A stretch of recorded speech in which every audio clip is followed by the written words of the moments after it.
सामाजिक जबाबदारी म्हणून आज या ठिकाणी धनगर विरोधी कृती समिती, धनगर आरक्षण विरोधी कृती समिती म्हणून आपण अरुण ओळी साहेब आणि सर्व मित्र कंपनीने आयोजित केली, त्याबद्दल त्यांचं अभिनंदन. मित्रांनो, आता के.सी. पाटील साहेबांनी सांगितलं तसं की आदिवासींचे हक्क, आरक्षण, घटनात्मक तरतुदी याच्या बाबतीमध्ये आम्ही आदिवासी पुढारी म्हणून कधीच तडजोड केली नाही. राजकारणाच्या जागी, पण सरकारमध्ये आमदार असताना, मंत्री असताना आम्ही सरकारला ठोस सांगत आलो आहोत की आदिवासींच्या हक्कात तुम्ही गदा आणू शकत नाही. आता जो विषय सर्व चालू आहे आपल्या सर्वांना माहिती आहे. आम्ही राज्यामध्ये आमदार म्हणून, मंत्री म्हणून काम केलेलं आहे, परंतु आज एकनाथराव शिंदे साहेब मुख्यमंत्री महाराष्ट्र राज्य, धनगरांच्या बाबतीमध्ये किंवा आदिवासींच्या एकूणच आरक्षणाच्या बाबतीमध्ये पेसा कायदा असेल या बाबतीमध्ये जी भूमिका घेत आहेत, मी तर त्यांना दुसरं काहीच डायलॉग देऊ शकत नाही, परंतु मूर्ख मुख्यमंत्री या महाराष्ट्राला मिळाला ही त्यांची ठामपणे बोलतोय. आणि फक्त इथं बोलणार असं नाही, आदिवासींच्या बाबतीमध्ये पाटील साहेबांचं जसं सांगितलं तसं रस्त्यावरच्या लढाईमध्ये आम्ही आहोत. आमदार असताना विधानसभेमध्ये पण आम्ही एकत्र होतो, आदिवासी आमदार सर्व पक्ष एकत्र होतो. आणि आदिवासी हक्क संरक्षण समितीमार्फत धनगर समाजाने जी काही आरक्षणची केस केली होती की आम्हाला आदिवासी म्हणून त्या ठिकाणी मान्यता द्यावी, ती केस सुद्धा आदिवासी हक्क संरक्षण समितीने लढली.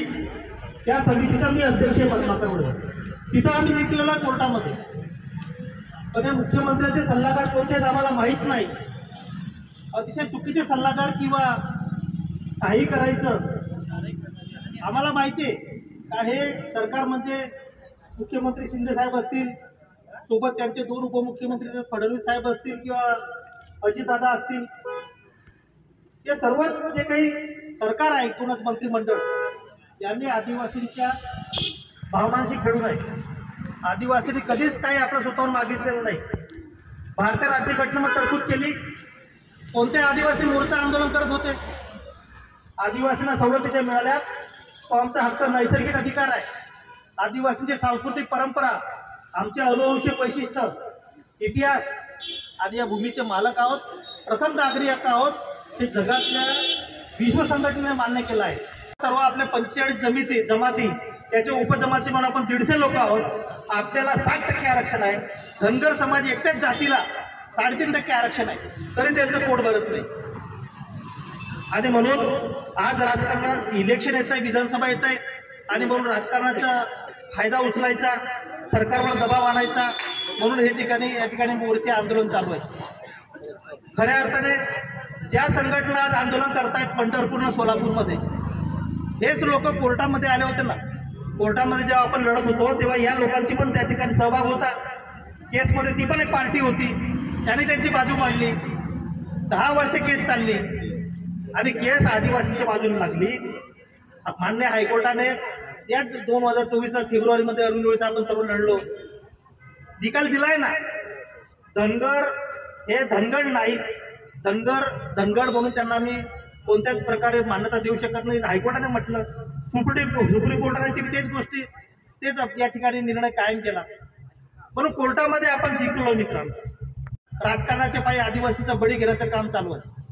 आणि मी कोणत्या पक्षात हा विषय नाहीये, परंतु आज एकनाथराव शिंदे साहेब जे शिवसेनेमध्ये आहेत, त्यांचे मित्र पक्ष भाजप आणि राष्ट्रवादीवाले असतील, कोणत्याही पक्षाचे असो, पण जो पक्ष आदिवासींच्या विरुद्ध अशा प्रकारचा निर्णय घेईल, त्यांना त्या ठिकाणी जमिनीमध्ये काढल्याशिवाय आपण शांत बसायचं नाही, हे मला आपलं सांगायचं. आणि यांना काय वाटतं का आदिवासी अलग अलग आहेत, वाटले गेले? काय नाही. आदिवासी काय आहे ते दाखवून दिलं. ते गोवाल साहेबांनी दाखवून दिलं. गोवाल पाटील दादा, तुम्ही दाखवून दिलं की बुवा आदिवासी काय आहे. आदिवासींनी आपली जात सरकारला दाखवून दिली. म्हणून आज शिवसेनेचे मुख्यमंत्री आहेत आणि भाजपचा पाठिंबा आहे. हे छुपं राज सर्वांना माहिती आहे. कोणी समजू नये का मी या पक्षात त्या पक्षात आहे. मुख्यमंत्री जो बी निर्णय घेईल, या मुख्यमंत्र्याबरोबर जे बी मंत्री सहभागी राहतील ते सर्व त्याच्यामध्ये सहभागी राहतील. त्यांना सर्वांना धडा शिकवावा लागणार आहे. आणि म्हणून मला असं वाटतं की आजची मुख्यमंत्र्याची भूमिका, धनगर समाजाची मागणी बेकायदेशीर आहे, आदिवासी समाजावर अन्याय करणारी आहे आणि आदिवासी समाज ते सहन करणार नाही.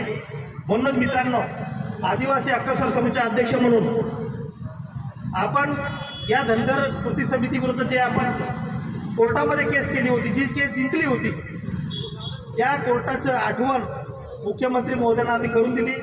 23 तारखेला नोटीस दिली मुख्यमंत्र्यांना आणि सर्वांना. 23 सप्टेंबरला काल पोच केली आपण मुख्यमंत्री उपमुख्यमंत्र्यांना की जर तुम्ही असा निर्णय घेतला, तुमच्या विरुद्ध सुप्रीम कोर्ट आणि हायकोर्टाच्या निकालाचा कंटेम्प्ट ऑफ कोर्ट आम्ही तुमच्या विरुद्ध केस दाखल करू, अशी नोटीस ऑलरेडी कालच दिलेली. तुम्ही चिंता करू नका. कायदेशीर आणि कोर्टाच्या लढाईमध्ये तुमच्या सहकार्याने सर्व समाजाने आर्थिक पैशाची मदत केली, म्हणून जो काही खर्च कोर्टात आला आपण मिळलो. आपल्याला सांगू इच्छितो की जेव्हा आपण आदिवासींची बाजू मांडत होतो कोर्टामध्ये, व आपल्या वकिलाला सुद्धा त्या समोरच्या धनगर समाजवाल्यांनी ऑफर दिली होती, तुम्ही केस सोडून द्या म्हणून. इतके हलकट लोक येते. आणि तुमच्याकडे पैसा असेल, तुम्ही श्रीमंत असाल, पण आमच्याकडे इज्जत आहे, सन्मान आहे, राज्यघटना आमच्या बरोबर आहे, संविधान आमच्या बरोबर आहे. आपण कधीच त्या ठिकाणी हरू शकत नाही. परंतु आज मुख्यमंत्र्याला कोणता आत्मविश्वास आहे मला माहीत नाही. मुख्यमंत्र्यांना हेच या ठिकाणी सांगू इच्छितो या निमित्ताने, तुम्ही हजारो कोटींचे रस्ते करा, पुलं करा, त्यांना पैसे द्या, पण आदिवासीचं नाव काय घेऊ नका. तुम्ही आदिवासी योजना देऊ, आदिवासींना आदिवासी सवलती देऊ, आदिवासी दाखले देऊ, जमणार नाही.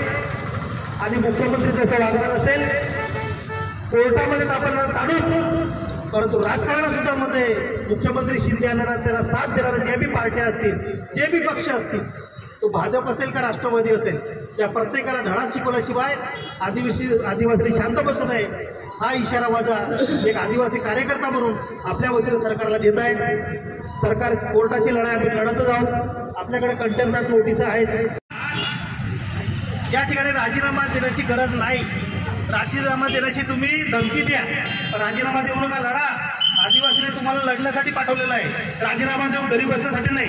इथं 15 दिवस राहिले, 15 दिवसाचा राजीनामा देऊन काय करणार तुम्ही? अजिबात नाही. आदिवासी आमदार खातर राजीनामा द्यायची काय गरज नाही.